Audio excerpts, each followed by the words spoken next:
Welcome to Authentic with Brazil 201. I'm your host, Brazil 201, future Golden Globe nominee for Best Podcast. And on today's episode, we're going to talk about the sequel that has took 20 years to make, Freakier Friday. And unlike the other legacy sequel that came out in the last 2 weeks, this one is actually fantastic and actually an excellent movie.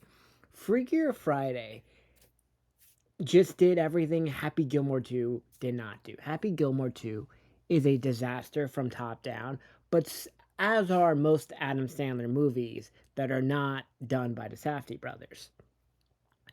But Freakier Friday is, I'm not saying it's a masterpiece or an Oscar nominee movie, but this is not a movie where Jamie Lee Curtis or Lindsay Lohan phoned it in. This movie from top down has a beginning, middle, end, and it's just a fun ride from start to finish. And I loved it. And it's perfectly a balance between what is, I guess, now a Gen Alpha and a millennial movie, because the younger kids in this movie are about 15, so they're younger than Gen Z.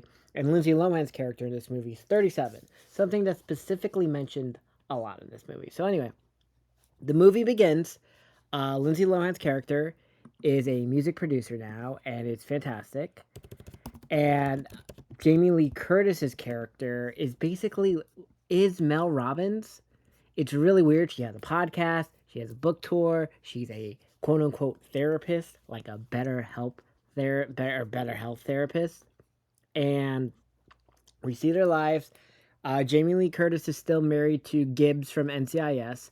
Lindsay Lohan has barely aged. She looks like she's 28. Very similar to Natalie Portman, who also still looks like she's 28. Then we get the school where we see Lindsay Lohan's kid, Harper, played by the girl from Once Upon a Time in Hollywood, and this Asian British girl named Lily. They are working in chemistry class together. And what happens is they're doing the potions completely wrong, and the thing explodes. They get in trouble. Anna and what the fuck is it? What the fuck is his name? Fucking Jason from The Good Place go to the parent teacher conference. They have a cute meet cute. The teacher or principal is talking to them. They can tell the vibe, and then they go on a date. And then time jump about 7 months. Now they're engaged. They're about to get married. A whole thing happens. The kids still get into a fight at school again, because now that they all live together, they're just fighting, and it's hilarious. What the fuck? Sorry, I wrote notes, but I'm kind of trying to do this off the top of my dome of what happens. They have detention? Do they have detention? Yes. Do they have? Yes. Then what happens is they get detention because they were all being very bad in class. Then they have the bachelorette party. They go to Anna's bachelorette party. There's a psychic that does a palm reading, and it says, wow, you two have lived each other's lives before.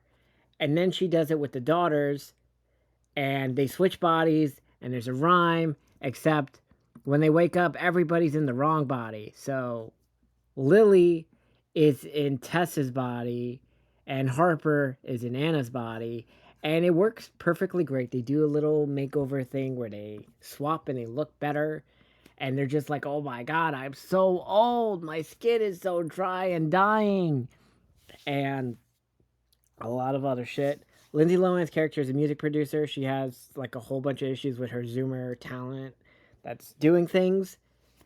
But now that Harper is in the body, Harper understands the issues and be like, yeah, I understand. This is what you got to do to be hot or whatever. That's a fun little segue. Then we learned that Lindsay Lohan's been secretly still writing songs. Also, some interesting thing in the movie. So we understand Lily's mother dies of cancer when she's about somewhere between 8 to 12, right? We never know what happens to Harper's father, aka Lindsay Lohan's baby daddy, at all. We like if he died, they would have said he died, but like we don't know if he's like a random hookup or car accident or whatever. And it seems really weird that we don't get any information on who the dad is at all. Like, I don't know why, because they clearly tell us what happens to Lily's mother, but they do not tell us what happens to Harper's father or whatever, right? Because Lindsay Lohan did not end up with fucking Lucas Scott from One Tree Hill at all. And Lucas Scott in this movie owns like a vinyl record shop and is still thirsting after Tess because he has a grandma fetish. The whole thing happens. They all understand the real trouble in each other's bodies. They, you know, then they do the concert thing at the end, like in the first movie. Okay. And they got to do all these interviews. They do a CVS old people run. Oh, that's right. They do this whole thing mocking Facebook because they're like, this is how old people stalk all their friends, which really attacked me because Lindsay Lohan's character is 37 in the movie and I'm 33.